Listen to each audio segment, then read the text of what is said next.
Bonjour Monsieur Secondet. Bonjour. Donc, nous sommes à Sillery, dans la Marne. J'aimerais que vous nous présentiez votre domaine. Eh bien voilà, je suis à la tête d'une petite exploitation familiale. On est sur 6 hectares à peu près, en plein cœur de la montagne de Reims. On est en grand cru. Particularité surtout des pinots noirs, quelques chardonnays pour nos assemblages. Voilà, on fait tout nous-mêmes, on est vignerons indépendants. C'est-à-dire que depuis la plantation jusqu'à la commercialisation, on fait tout par nous-mêmes. Donc la particularité d'une appellation Champagne Grand Cru, c'est bien qu'on ne peut pas utiliser de Pinot Meunier, c'est bien ça? Oui, c'était vrai, c'est un petit peu moins vrai maintenant. D'accord, donc sur des champagnes Grand Cru, on peut se permettre... Et la grande maison de Champagne s'est permis d'en planter, donc maintenant, D'accord. moitié chandant pour ne pas la nommer. D'accord. Donc si on parle des différentes sous-régions qu'on va retrouver en Champagne, donc là on se retrouve sur la montagne de Reims. Quelle va être la particularité de la montagne de Reims par rapport à son encépagement, par rapport à son climat aussi, par rapport à Côte des Blancs? Comme je le disais en préambule, ici c'est la montagne de Reims, c'est typiquement pour les villages grands crus, Pinot Noir. Sinon, la montagne de Reims comporte aussi les premiers crus. Ça démarre de Chigny, Rilly, là qui sont en premier cru. Et là on retrouve des Pinot Meunier. Et au niveau des sols, justement, pourquoi est-ce qu'on va dire que le Pinot Noir va mieux s'exprimer sur la montagne de Reims plutôt que sur la Côte des Blancs, justement? Bon, disons que la Côte des Blancs, on trouve particulièrement, comme son nom l'indique, des chardonnays. Mais il y a une particularité au niveau du climat, au niveau des sols, pour qu'on trouve uniquement le chardonnay sur la Côte des Blancs ou...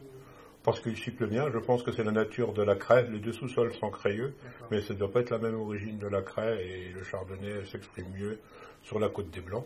Mais on en a aussi dans la montagne de Reims quelques parcelles qui se comportent bien.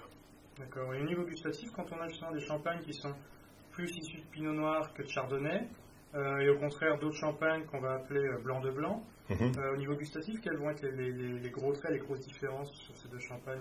Sur le pinot noir, on rencontre plus la structure d'un vin quand même, alors que sur les chardonnays, plus de finesse. Et ça dépend aussi du terroir.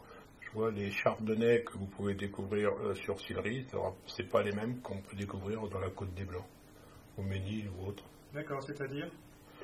C'est-à-dire, je vous l'ai dit en préambule, c'est un terroir à noir, et donc on retrouve plus des arômes de noir.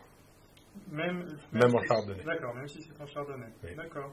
Au niveau de la structure, en fait, j'ai entendu aussi que le pinot noir était un peu plus un champagne de table, entre guillemets, donc on va un peu plus se permettre de mettre en accord mes vins sur certains plats, alors qu'au contraire, le chardonnay, avec un peu plus de finesse, aura un peu plus tendance à aller sur l'apéritif, ou c'est ce que vous confirmez ou pas? Tout à fait. Ou sur, en début de repas, sur un poisson, une viande blanche, on peut mettre les chardonnays. Et sur, moi je conseillerais les blancs de noirs sur le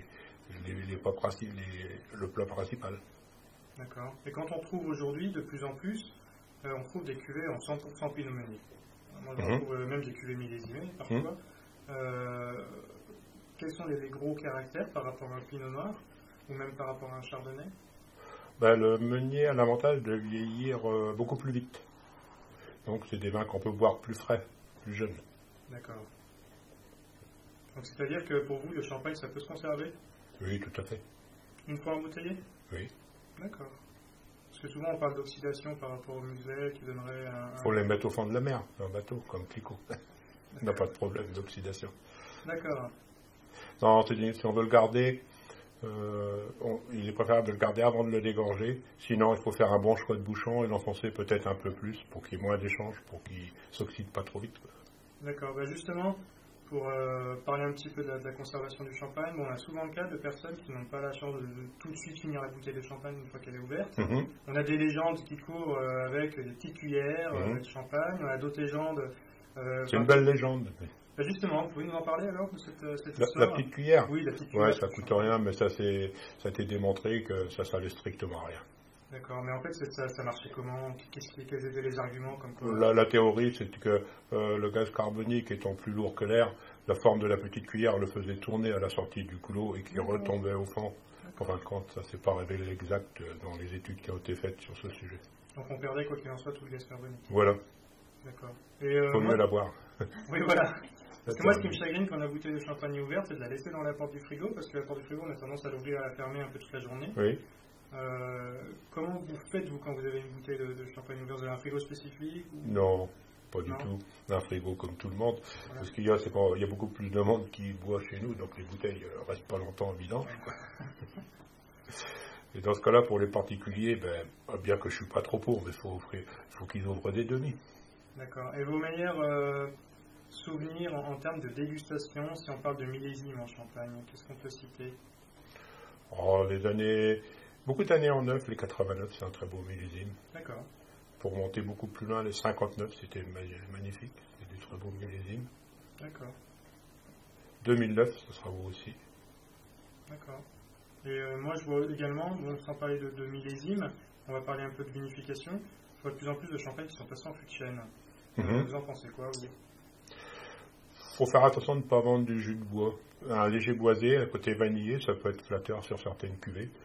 Je le pratique moi-même, mais... D'accord. Oui. Et c'est juste pour les arômes que vous faites des passages en fût de chêne dans le champagne, ou il y a vraiment un intérêt au niveau gustatif, au niveau tanin? Non, à partir du moment où vous faites une vinification au bois, il y a quand même plus d'échanges qui sont faits que dans une cuve inox ou émail. Donc on retrouve des arômes un peu différents. Un peu plus aussi, un peu plus. Et vos barriques, vous les trouvez où, ces barriques neuves ou... On évite de prendre des barriques neuves, parce que c'est vraiment très boisé. Il faut prendre des barriques d'un vin ou deux vins, des moyennes chauffes, quoi. D'accord. Et donc vous passez plus des pinots noirs en fût de chêne en général? Chardonnay aussi, un peu. D'accord. Ouais. Et vous pensez pas que Chardonnay supporte très bien, c'est notre vanillé qu'on obtient en passage en bois. Tout à fait. Et par rapport à vos différents champagnes, j'ai vu également que vous aviez ce qu'on appelle le brut intégral, qui est quasiment non dosé. Quel est l'intérêt pour certaines maisons de champagne de surdoser les vins par rapport au sucre? Et au contraire, quel est l'intérêt pour vous d'avoir du brut non dosé?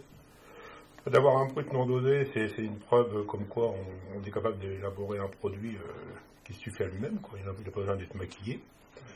Et pour les maisons qui dosent un peu plus, peut-être aussi qu'ils dosent suivant pour leur clientèle. Ils ont peut-être une clientèle à demi-sec qui aime bien, ou qui a tendance à boire le champagne sur les desserts, ou sur un foie gras, on peut prendre des champagnes assez dosés. Et justement, à l'export, vous vous rendez compte que dans certains pays, il y a des secs ou des demi-secs qui marchent mieux ou pas du tout? C'est vrai que les Belges aimaient bien les demi-secs, oui. D'accord. Et sur une clientèle anglophone, pas trop? Non, pas trop. Vous n'avez pas de cuvée spécifique pour l'export, de toute façon? Non. D'accord. Je vous remercie. Voilà. Tout le plaisir était pour moi.